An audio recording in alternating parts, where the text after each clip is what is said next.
8h41, 100% PSG, c'est avec Alexandre Aflalo. Salut Alex. Salut Grégoire, salut à tous. Alors ce matin, vous voulez rendre hommage à une légende du Paris Saint-Germain. Ben oui, nous n'en avons pas parlé hier, mais avant PSG-PFC, nous avons quand même appris 2 choses, Grégoire. La première, c'est que Mamadou Sakho, légende du Paris Saint-Germain, a pris sa Hmm. retraite.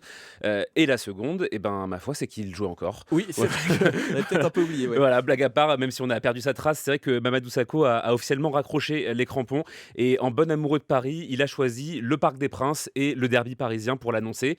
Il me paraissait donc impensable de ne pas lui rendre hommage, fût-ce avec 24 heures de retard. Alors est-ce que vous pouvez rappeler aux auditeurs qui l'auraient oublié ou qui l'ignorent qui est Mamadou Sakho? Avec plaisir. Mamadou Sakho est arrivé en 2002 au Paris Saint-Germain à l'âge de 12 ans seulement et il y aura passé au total 11 années, dont 6 en tant que professionnel. Disons-le franchement, il est la définition même de ce qu'on appelle un Titi, un jeune du Sérail, né à Paris, formé au club, dont le sang est rouge et bleu et qui aurait été prêt à donner sa vie pour le Paris Saint-Germain. Mamadou Sakho, dans les faits, c'est 201 matchs avec le PSG, 7 buts, 4 trophées remportés, dont un titre de champion de France en 2013.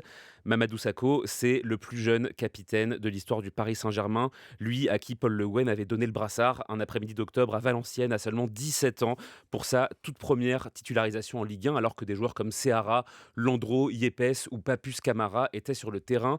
Mamadou Sakho, c'est cette inimitable crête blonde avec des dessins dans les cheveux qui allait parfaitement avec son immense sourire.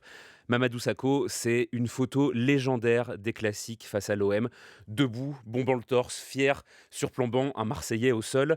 Mamadou Sakho, c'est un défenseur rugueux, pas toujours élégant, mais souvent efficace, capable à la fois d'interventions défensives autoritaires et de gestes techniques, comme ce petit pont resté légendaire sur Nicolas Seub. Mamadou Sakho, c'est cet éternel numéro 3 sur le maillot, mais aussi ce sous-maillot légendaire avec floqué Paris, tu peux pas test, qu'est-ce qu'il y a, K-E-S-K-I-A, 3 points Ouais. d'exclamation, vous l'avez. Oui, tout à fait. Mamadou Sakho, c'est évidemment aussi un doublé qui a sauvé la France lors d'un barrage pour la Coupe du Monde 2014 face à l'Ukraine. Ses 2 seuls buts en équipe de France. Mais à ce moment-là, Mamad n'est déjà plus parisien parce que Mamadou Sakho, c'est aussi malheureusement un départ pour Liverpool à l'été 2013 et des adieux en larmes au Parc des Princes. J'y étais à l'époque en tant que spectateur. Est-ce que j'ai pleuré aussi? Peut-être, voilà, Peut-être. peut-être. La Parce que légende ne nous le dit pas. bien sûr, voilà, ça restera entre nous. Parce que je pensais à ce joueur, voilà, que j'aurais tant aimé voir devenir le Paolo Maldini du PSG. Alors, plutôt pour la longévité que Oui. pour le talent, sans lui faire injure.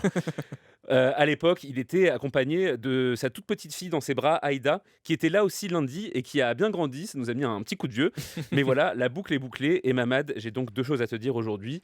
Bonne retraite et merci. Merci beaucoup Mamadou Sakho, merci à vous aussi Merci Alexandre Grégoire. Aflalo, 100% PSG. C'est tous les matins 8h40 et prochain match du Paris Saint-Germain à suivre sur votre radio locale ici Paris-Île-de-France. Évidemment, ce sera PSG Lille, retour à la Ligue 1. Ce sera vendredi 21h.